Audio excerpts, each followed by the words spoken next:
이번 시간에는 지역사회복지론의 이론적 기초를 보도록 하겠습니다. 이론적 기초야 무수히 많은 이론적 기초가 있겠습니다만은 여기에서는 사유체계 이론, 생태학 이론, 또 구조기능론, 또 갈등론, 또는 사회 구성 이론, 권력 의존 이론, 엘리트 이론, 다원주의 이론, 이런 우리가 흔히 그렇게 책마다 나와 있는 내용들을 좀 종합해서 약수를 해놨습니다. 그중에 중요한 영역을 중심으로 좀 시간을 배정해서 진행을 하겠습니다. 먼저 사유체계 이론과 생태학 이론 두 개를 한목차롭게 잡았습니다. 사유체계 이론은 우리가 인행사를 통해서도 배웠을 것이고 또 실천의 기초를 통해서도 사유체계 이론을 배울 수가 있습니다. 사유체계라고 하는 것은 일반체계 이론을 바로 현실, 우리가 지역사회라든지 우리의 삶의 현장에 접목시켜서 이론을 정리하는 것인데 이 사유를 구성하는 모든 체계는 서로 연결되어서 수없이 많은 일반 체계 이론처럼 사유체계도 수없이 많은 인적 물적 구성 요소로 이루어져 있으며 이러한 인적 물적 구성 요소들은 서로 연결되어서 서로 돕는 관계를 통해서 산출을 이끌어낸다라고 보는 것이 사유체계 이론이 되겠습니다. 당연히 일반 체계 이론에서 배운 것처럼 사유체계라고 하는 것은 그 자체가 독립된 독립 실체로서 의미도 같지만 또 전체 그보다 더 큰 상위체계의 한 구성 부분이기도 하고 또 부성 부분이면서도 또한 또 그 밑에 하위체계 또 상위체계에서 지위를 갖습니다. 사유체계도 당연히 일반 체계에서 배운 것처럼 유계를 가지고 있으면서 또한 혼론적 성격도 가지고 있습니다. 자, 거기 볼까요? 의 사유를 구성하는 모든 체계는 서로 연결되어 상호작용을 한다. 상호작용을 하는 부분들은 하나의 전체 체계를 만들며 전체 체계는 다시 부분들에 영향을 미침으로써 부분과 전체는 불가분의 관계를 이루고 있다라고 하는데 우리가 혼론적 성격으로 우리가 정리를 해봤습니다. 또 사유체계는 당연히 물론 우리가 체계를 가지고 볼 적에는 환경과의 상호 교류성이 있느냐 없느냐를 가지고 폐쇄체계, 개방체계와 폐쇄체계로 나오는데 사유체계는 당연히 개방체계로서 특징을 가지고 있죠. 그래서 모든 체계가 개방체계는 아니지만 모든 사유체계는 개방체계인 것이 분명합니다. 그래서 개방체계이다라고 정리를 했습니다. 거기 2번에 1번을 보시면 가족, 집단, 조직 등과 같은 지역사회 하위체계의 행동은 전체 지역사회뿐만 아니라 그 체계의 구성원들에게도 바로 영향을 미친다. 바로 이것을 우리가 순환적 인과성이라고 합니다. 오직 원인의 역할만 하고 결과의 역할만 하는 것이 아니라 그것이 반탄력으로 되돌아올 적에 미치는 영향력은 다시 또 다른 구성원에게 영향을 미치고 그로 인한 반탄력은 또 조직 전체에 사유체계 전체에 영향을 미치고 하는 것처럼 순환적 인과성의 개념으로 여러분들이 이해해 주시면 되겠습니다. 다음에 생태학 이론이 있습니다. 우리가 시험용으로 접근해 본다면 역시 뭐니 해도 출제가 되는 것은 생태학 이론이 되겠습니다. 여러분들은 생태학이란 단어를 가지고 당연히 사유체계는 또는 우리가 살고 있는 지역사회는 환경과의 끊임없는 상호작용을 통해서 그 무엇인가 즉 산출을 만들어낸다라고 설명하지 않습니까? 때문에 여기에 보시면 그 환경이라고 하는 것은 여러분이 아시는 것처럼 고정 불변의 상태가 아니라 끊임없이 그것도 오늘날에는 대단히 빠른 속도로 끊임없이 변화해 가고 있다는 가변성을 보여주고 있지 않습니까? 우리가 살고 있는 지역사회에서 살아남는 자들은 그러한 급변, 끊임없이 변동되고 있는 환경에 적응하는 자들이 살아남는 것이고 그러지 못한 자들은 도태되어 간다고 보는 것이 자연의 하나의 생태가 되겠습니다. 바로 이 사회 생태학 이론은 우리가 살고 있는 지역사회에도 자연의 섭리를 적용을 해야 된다 하는 이론입니다. 자, 볼까요?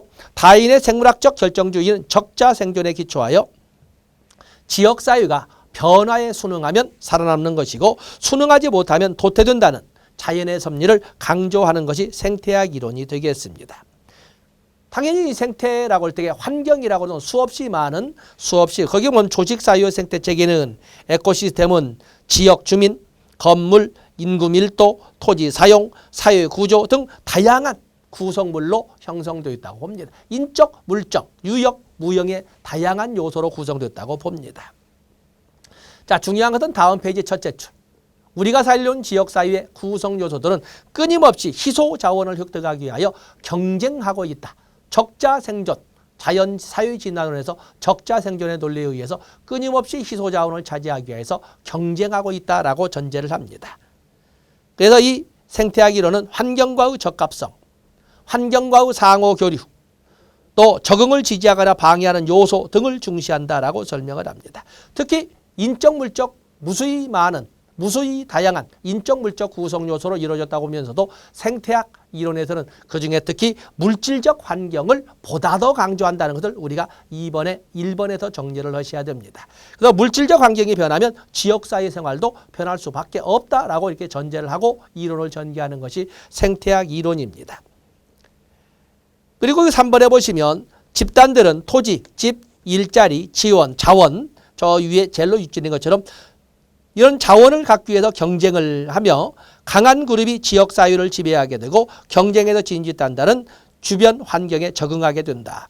그래서 보통 우리가 이론을 진행할 때 중심부와 분산이란 개념을 사용할 때 그래서 소위 강한 그룹은 지역사회 생활을 중심부에 위치하면서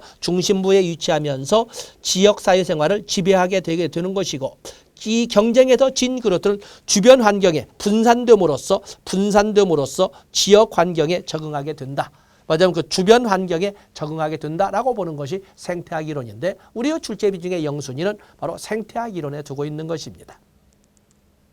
다음에 기능론과 갈등론을 하나의 목차로 묶었습니다.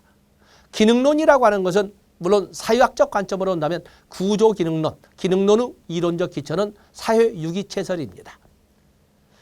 세상에 존재하는 모든 생물체들은 수없이 많은 구성요소로 수없이 많은 세포를 가지고 있는데 그들 세포 하나하나가 맡은 바 역할에 충실할 때 그 유기체는 건강한 이런 그 존재로서 존재하게 된다.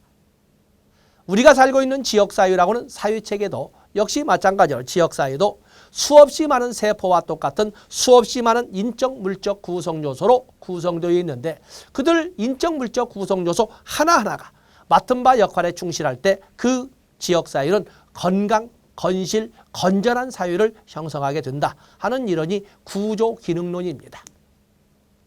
어떠한 사회체계도 예의 없이 탈코트 파슨스가 주장하기에 예의 없이 똑같은 이 기능만은 수행을 하는데 그 기능을 아질이라고 설명을 했습니다. 그래서 여기 구조기능론을 간략하게 또 정리를 해보겠습니다. 자, 앞에서 어떤 우리가 생태학 이론부터 생태학 이론에서 우리가 사용했던 핵심적인 용어가 바로 적자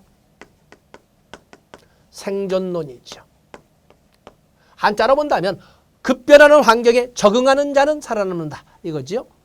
그에 비해서 반대해서 본다면 환경에 적응하지 못하는 자는 도태되게 된다. 지역사회도 마찬가지라는 것이 적자 생존론. 우리 생태학 이론에서는 경쟁, 희소 자원을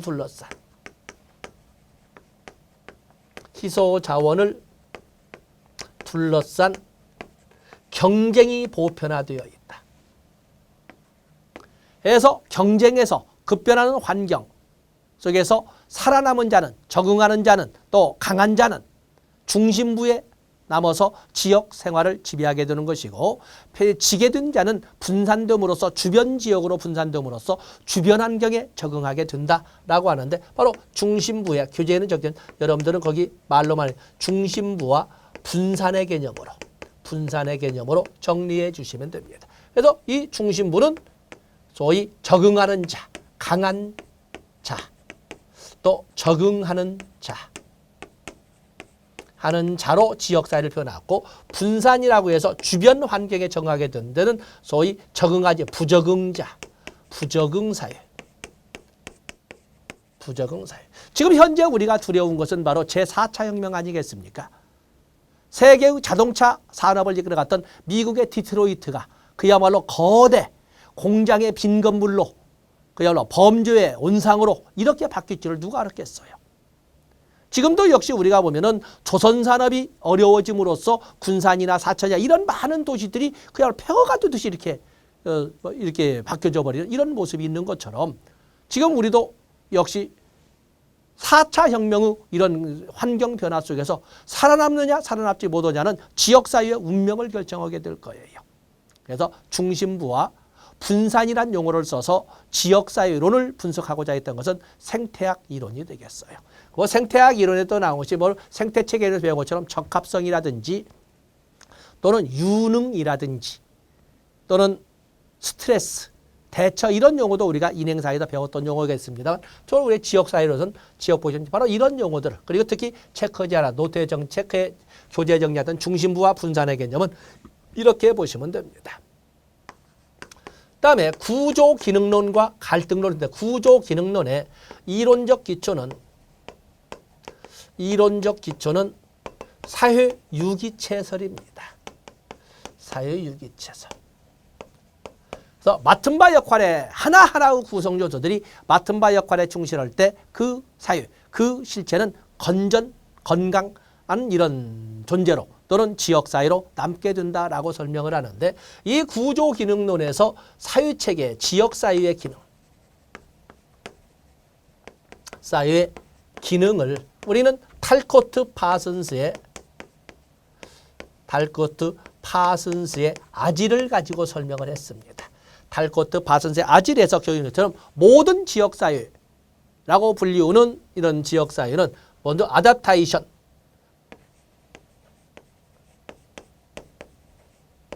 적응 기능,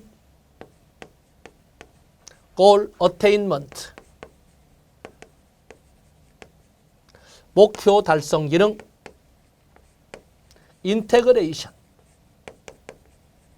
통합 기능, 레이턴트 패턴 메인티넌스, 그냥 레이턴시라고 이렇게 잠재성을 유지시키는 유형 유지 기능을 어떠한 지역사회도 이 기능은 수행하고 있다라고 보고 있는 거예요. 그런가 하면은 길버트와 스펙트는 지역사회의 기능과 그 기능을 주로 담당하는 제도를 연결시켜서 기능으로서 뭐를 쓰면 사회 통제 기능, 또 사회 통합 기능, 또 사회화 기능, 또 생산 분배 소비한 경제 기능, 상조 기능으로 대표적으로 지역사회의 기능을 들면서 이러한 기능들을 누가 담당하는가? 이건 뒤에서 또 따로 이게 다뤄졌기 때문에 여기는 별도로 노트 정리를 않고 탈코트 파슨스만 있지만 사회통제 기능은 그 지역사회의 정치제도가, 사회통합 기능은 그 지역사회의 종교제도가, 사회화 기능은 아무리 오늘날 가족이 단순화되고 축소된다고 해도 가족제도가, 경제제도는 경제제도가, 그리고 상부상조는 복지제도가 그 기능을 주로 담당하고 있더라. 이렇게 정리를 했던 거거든요. 그래서 여러분들 교재에는 탈코트 파슨스가 제시한 아지를 적기만 적었지만 여러분들은 그 옆에다가 길버트와 스펙트가 제시했던 이 5개의 기능도 같이 워낙 잘 나와서 같이 첨부를 해 놓으시면 되겠습니다. 그래서 여러분들은 다음에 페이지를 넘어가 보시면 갈등 이론이 나와 있습니다. 갈등 이론에서 볼 적에는 갈등 이론은 이 세상에 존재하는 모든 것들은 바로 갈등 관계에 있고 그 갈등 관계를 해소함으로써 그 사회는 발전적으로 진행하게 된다라고 설명해서 갈등을 기능론에서 보는 것처럼 이 기능론에서는 갈등이나 이런 것을 사회악으로 빨리 제거되지 않으면 안 될 사회악으로 이렇게 설명한 데 비해서 갈등은 오히려 그것을 긍정적 측면으로 보면서 사회 발전의 원동력의 역할을 한다고 보는 것이 바로 이 갈등 이론이 되겠어요. 그래서 갈등 이론을 여러분들 보시면 거기에 모든 사회는 서로 다른 이해관계를 추구하는 개인과 집단으로 구성되어 있으며 이들은 대립, 경쟁, 갈등, 변화의 관계가 있다. 사회에는 무질서가 항상 존재하여 불안정하기 때문에 갈등이 일어나는데 이런 현상은 비정상적인 것이 아니라 갈등이 비정상적인 것이 아니라 인간이 사는 곳이라면 어디에서나 존재하는 보편적 현상이라고 봅니다. 왜냐하면 인간 사회의 가장 미시적인 이런 단위라고 하는 가족만 하더라도 부부 간에 부모 자식 간에 형제 자매 남매 간에 서로 다른 경쟁이나 갈등은 존재하게 되어 있습니다.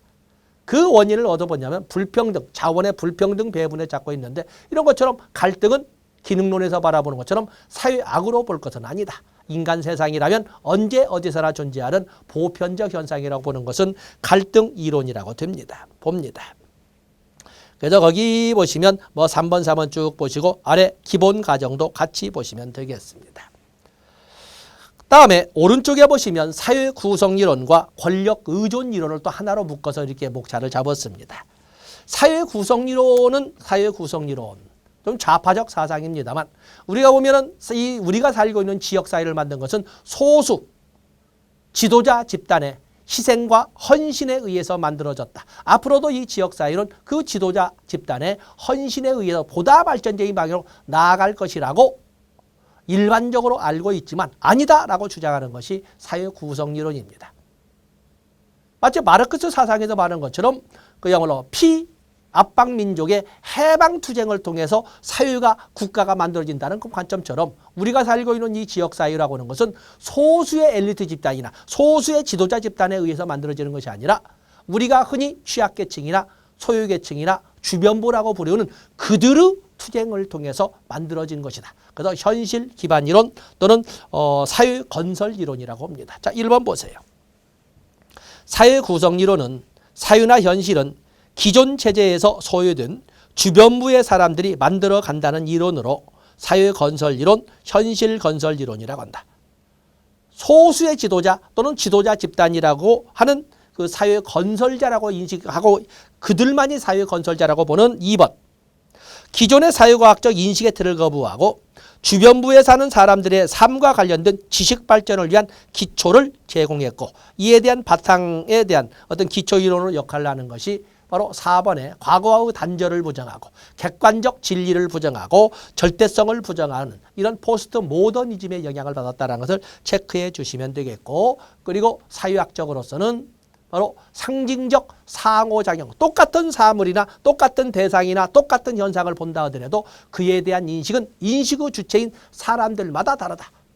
상류층에 있는 사람들이 보는 관점과 중류층에 있는 사람들이 보는 관점과 우리가 말하고 있는 대다수를 이루는 주변부 사람들이 보는 관점은 다르다는 것을 서로 인정하자. 맞죠? 소수의 상류층만이 옳은 진리로 이끌어간다는 것은 잘못되었다. 그들은 그들대로 관점이 있고 이 사유를 만들어가고 이끌어가는 이 주변부에 있는 사람들이 보는 관점도 따로 있다는 것을 인정하자라고 하는 것이 상징적 상호작용론이고 사회 진리의 상대성을 주장하는 그런 철학적 접근을 포스트 모더니즘이라고 하는 거거든요. 그래서 줄을 쳐놓으시면 됩니다.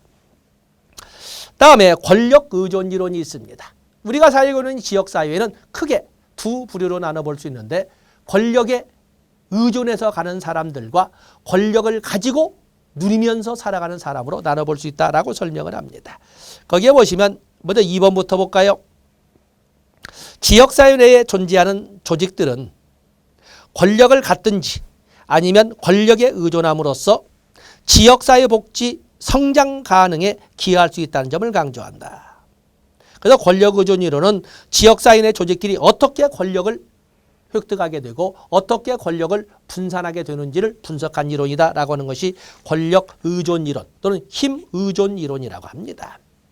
때문에 이 권력을 물론 우리가 자본주의 사회다 보니까 자본력이라고 하는 권력도 있고 또 정치 권력이라고 또 군사 권력 다양한 권력들이 존재를 하는데 많은 사람들이 권력 그런 마치 정치 권력이나 우리가 오랜 과정에 군부 세력이 군부 정권이다 보니까 군부 권력만 생각하는데 그건 아니고 다양한 권력들이 존재를 합니다. 갑질하는 것은 물론 우리가 자본주의다 보니까 부자라고는 경제적 권력을 가진 자들이 그것을 오남용함으로써 갑질이라는 용어가 나오고 또 정치적 권력이라고는 소위 소수의 정치 권력자들이 그것을 오남용함으로써 갑질이라는 소리가 나오고 있습니다만은 어쨌든 저희 권력이라고 하는 것은 이 지역사회 우리가 살고 있는 사회 현실은 둘 중에 하나다. 권력에 의존하고 살아가든지 아니면 권력을 가지고 누리고 살아가든지 조직도 지역사회도 구성원들도 마찬가지다. 라고 해서 페이지를 넘어가 보실까요? 균형적인 권력의 확보는 지역사회 조직이 생존하기 위하여 반드시 필요한 원칙이다. 그렇죠? 균형적인 자원의 확보. 외부 자원에 의존하게 되면 사회 변화를 위해 노력하는 지역사회 내 조직의 능력은 제한될 수밖에 없다. 그렇죠? 의존성. 우리도 보면은 1960년대 의자를 동원해서 위세에 의존하는 경제 발전을 이끌어가다 보니까 오랫동안 아픔이 있었고 그런 아픔은 1997년에 외환의 위기라고 하는 소위 일개 국제기구의 국장놈이 와서 대한민국을 좌지우지하는 이런 말도 안 되는 현상까지 일어나지 않았습니까? 그래서 남이 도와주는 것을 받는 것이 고마울 때도 있지만 그것이 영원할 수는 없다는 것을 반드시 명심해야 되고 우리는 피부적으로 느낀 거예요. 권력이라고 하는 것은 국제사회에도 지역사회만 존재하는 것이 아니라 국제사회에도 존재하고 있잖아요. 그리고 우리가 재정자립도라고 설명하고 있습니다만 지방자치단체도 재정자립도가 높은 지방자치단체가 있고 재정자립도가 약한 바로 지방자치단체도 있지 않습니까? 지방자치 간에도 서로 채권 채무관계가 이렇게 존재를 합니다. 그런 것처럼 외부 자원에 의존하게 되면 사회 변화를 위해 노력하는 지역사회의 조직의 능력은 또는 지역사회의 자생력은 약해질 수밖에 없다라고 설명을 합니다. 무상으로 사회적 서비스를 받은 사람들은 자신의 요구사항을 강하게 주장할 수 없다. 그렇기 때문에 빈익빈에 의해서 권력이란 자원을 확보하지 못한 계층은 계속 빈약한 쪽으로 흘러갈 수밖에 없다. 이제 이런 문제를 언급한 것이 권력 자원 이론이 되겠습니다. 제가 여러분에게 말한 것처럼 권력은 아름다운 거라고 그랬잖아요. 의존하지 않고 내 의지를 가지고 내 삶의 방향을, 내 의지를 가지고 주변 여건을 설정할 수 있다는 것이 권력인데 단지 그것을 오남용하는 놈이 있어서 문제가 되는 것이지 우리 주변에 있는 대부분의 권력을 가진 사람들은 선용하고 있거든요. 자기만 위해서 쓰는 것이 아니라 주변 사람을 위해서 다 나눠 쓰고 있습니다. 권력은 집에도 있고 아니면 조그만 모임에도 있고 다 그러지 않습니까? 집에다 보면 권력자 그러면 엄마, 아빠 또는 뭐 형, 누나 이런 사람들 그들이 다 자기만 위해 씁니까? 특히 부모의 지위를 갖게 되면 또 지역사회의 지도자의 지위를 갖게 되면 그런 권력을 대부분이 선용, 나눠 쓰려고 하는 것이지 자기만을 위해서 쓰려고 하지 않습니다. 그런데 소수의 말도 안 되는 놈들이 있다는 것을 우리가 마치 전부적인 보편적인 이런 현상으로 생각하는데 그것은 아니라는 것입니다. 다음에 자원동원 이론과 사회교환 이론을 같이 넣습니다. 자원동원 이론도 역시 어쩌면 권력자원 이론, 힘관계 이론과 관련된 것인데 1번의 두째 줄 자원동원 이론은 지역사회 또는 지역사회 복지는 조직 구성원의 확보 등 자원동원을 통해서 증진될 수 있다고 보는 이론이다. 얼만큼 그 지역사회가 자원을, 그 자원에는 인적, 물적 자원, 또 물적 자원에도 자본적 자원, 또 그럼 군사적 자원, 정치적 자원 이런 등등 다양한 분류로 나눠볼 수 있지 않겠습니까? 우리 보면 지금 현 경기도지사 이재명 지사가 성남시장 일적에 청년수당을 만들어서 매년 청년들에게 얼마 주겠다 이렇게 하지 않습니까? 저는 경기도로 전체로 확대가 되어서 또 서울도 적용을 하고 다 하고 있습니다만 그것은 어떤 이점이 있을까? 당연히 많은 청년, 실업의 이치를 가지고 있다고 현재는 그렇지만 많은 청년 인구들이 성남시로 유입이 됨으로써 이 인구의 유입은 결국에 다음 연도에 지방교구분 배정에 있어서 많은 예산이 성남으로 이렇게 들어온. 그렇기 때문에 성남은 청년수당을 만들고 나서 그 해에 7천억의 이익을 봤다고 그러잖아요. 그런 것처럼 인적 자원, 물적 자원, 특히 이제 물론 거기는 인적 자원을 먼저 유입시키는 이런 전략을 썼습니다만은 그렇기 때문에 여기 보면 자원동원 얼만큼 자원을 많이 유입을 시켰느냐 동원을 했느냐에 따라서 지역사회나 지역사회 복지는 달라진다 하는 이론이 바로 여기 나오는 자원동원 이론이 되겠어요.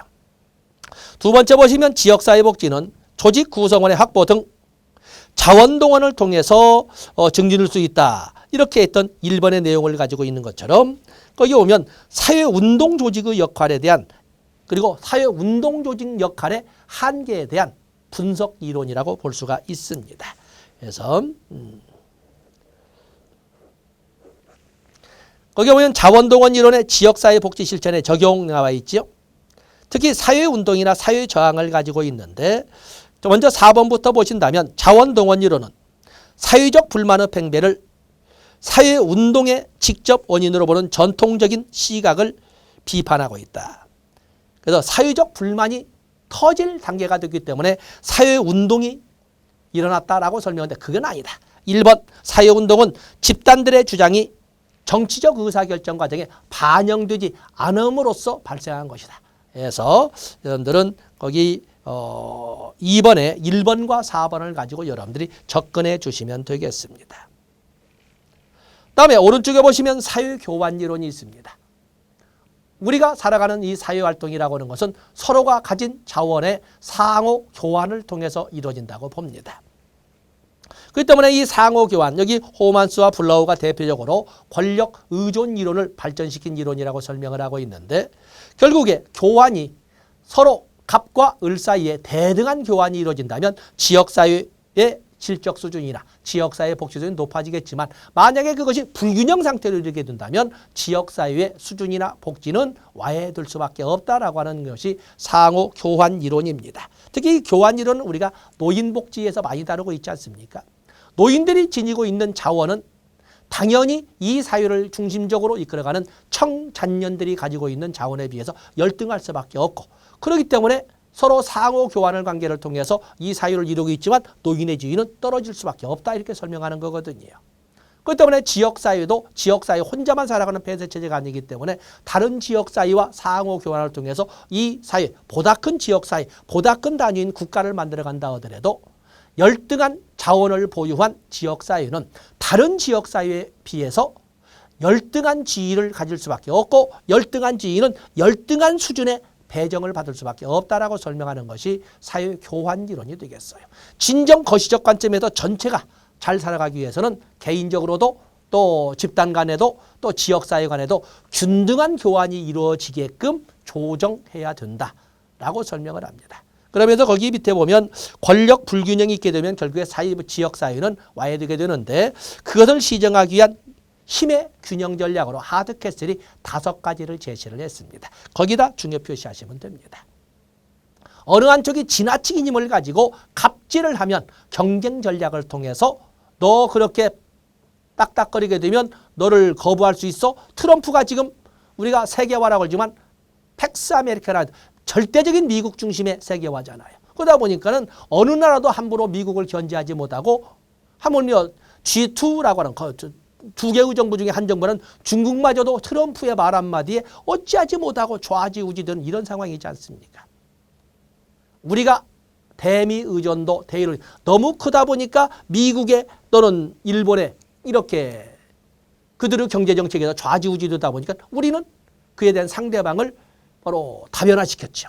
중국으로 유럽으로 다변화시키기 위한 많은 그런 정책을 자유무역협정이라고 FTA 같은 걸 체결하고 있지 않습니까? 바로 이제 그런 경쟁 전략, 그런 전략이 경쟁 전략입니다. 거기에 보면 첫째 줄 끝에 독과점적 관계를 금지하기 위하여 교환의 상대방을 다수화시켜버리는 거죠. 다변화시키는 거예요. 위험분산의 의미를 갖는 거죠. 너 그렇게 고집보고 독점적 지위를 가지고 우리를 압박을 한다면 우리는 다른 대상과 거래를 하겠다라고 이렇게 거꾸로 의루지위에 있는 우리가 미국을, 일본을 압박하는 거죠. 바로 그런 겁니다. 그다음에 재평가.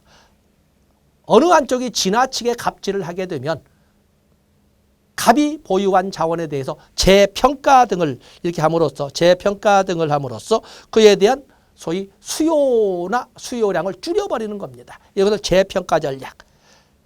그 외에도 상호 호혜 전략, 또 힘없는 을들끼리 힘을 합쳐서 갑에 대응하는 연합 전략, 또는 강압 전략, 뭐 이런 등등의 이런 전략을 통해서 지나친 불균등 이런 구조를 그래 보다 균등한 구조로 이렇게 변환시키는, 살아남기 위한 이런 전략을 바로 여기 나오는 하드캐슬이 제시한 힘의 균형 확보 전략이라고 하고 있는 것입니다. 다음에 페이지를 넘어가 보시면 엘리트주의와 다원주의가 있습니다. 우리가 살고 있는 이 지역사회라고 해서 누가 이끌어가는가? 지역사회 복지는 누가 주도해야 되는가? 누가 주도해 왔던가를 따질 적에 뭐 깊게 답을 건 없고 소수 엘리트의 현명한 판단에 의해서 이렇게 이끌어져 왔다 라고 하는 것은 엘리트주의입니다. 엘리트주의. 그에 비해서 아니다. 무수히 많은 이익 집단들, 무수히 많은 이해 집단들 간의 정치적 타협을 통해서 우리 지역사회나 지역사회 복지는 이루어져 왔다라고 하는 것은 정치 집단, 이익 집단 정치 이론이라고 하는 다원주의 이론이 되겠어요. 그래서 거기 엘리트주의와 다원주의를 같이 했습니다만은 결국에 어느 조직도 어느 지역사회도 그 지역사회를 이끌어가는 것은 지역사회 복지를 이끌어가는 것은 소수 엘리트 집단이다. 그대로 엘리트 집단이 어떠한 가치관이나 어떠한 신념을 가지고 있느냐에 따라서 그 지역사회의 운명은 바꿔질 수 있다라는 거고 다원주의 이론이라는 것은 무수히 많은 이익 집단 간의 타협을 통해서 복지의 방향도 지역사회 운명도 달라진다라고 하는 것은 다원주의 이론이 되겠습니다. 이론적으로는 우리가 보면은 민주주의의 바탕을 두는 이런 이론 같지만은 꼭 이것만이 절대적인 건 아니죠. 그래서 그런 내용을 가지고 보시면 됩니다. 오른쪽 페이지에 보시면 거기 사유자본이 나와 있죠. 인적자본, 사유자본 이렇게 나와 있는데 사유자본도 문득문득 한 문제씩 출제에 되어서 참고자료를 이렇게 넣습니다. 사유자본이란 상호 이익을 위한 협력과 조정을 용이하게 하는 사회적 특성, 즉 사람들이 즉 지역 주민들이 서로 믿고 협동심을 발휘하게 만드는 신뢰, 규범, 네트워크 등 사회적 맥락에서 발생하는 일체의 무형의 자산을 사유자본이라고 한다. 그래서 사유자본은 밖으로 보이지 않는 왠지 느껴지는 이런 무형의 자산임에도 불구하고 그 지역사회의 생산성 자체를 바꾸게 되는 거예요. 거기 오면 사유자본은 인적 자본이나 물리적 자본처럼 생산활동을 증진시키는 역할을 한다. 또 그러면 사유자본은 사회 구성원에게 공유된 행동규범이나 공통된 문화적 정체성을 부여함으로써 사회의 질서를 가능하게 하는 역할을 한다. 여기 문화적 정체성이 뭐예요? 살아가는 방식의 독특, 공통된 문화라는 건 살아가는 방식이잖아. 똑같은 살아가는 방식을 유지시킴으로써 바로 사유의 안녕 질서를 유지할 수 있게 해준다. 이 말을 지금 하고 있는 것입니다. 또 그러면 미음번에 보시면 사유자본은 구성원들 간 상호작용을 통해 상호 신뢰를 회복하게 하는 조정 기능을 수행한다. 집단적 의사결정을 통해 외부 효과를 창출한다. 즉 부정적보다는 긍정적 외부 효과로 개념으로 보시면 됩니다. 또 그러면 2형번에 보시면 사유자본의 증진 방안으로는 사유적 관계를 증진시키는 포괄적 이해관계자의 참여 촉진, 협력적 의사소통적 접근 등을 들어볼 수 있다. 이런 단어들을 여러분들이 봐주시면 됩니다. 그래서 가끔 나와서 같이 교재 내용에 목차를 달기는 그랬고 해서 보충 자료로 같이 첨가를 했습니다. 자, 이 시간은 여기까지 하고 다음 시간에는 실천 모델로 넘어가도록 하겠습니다. 고맙습니다.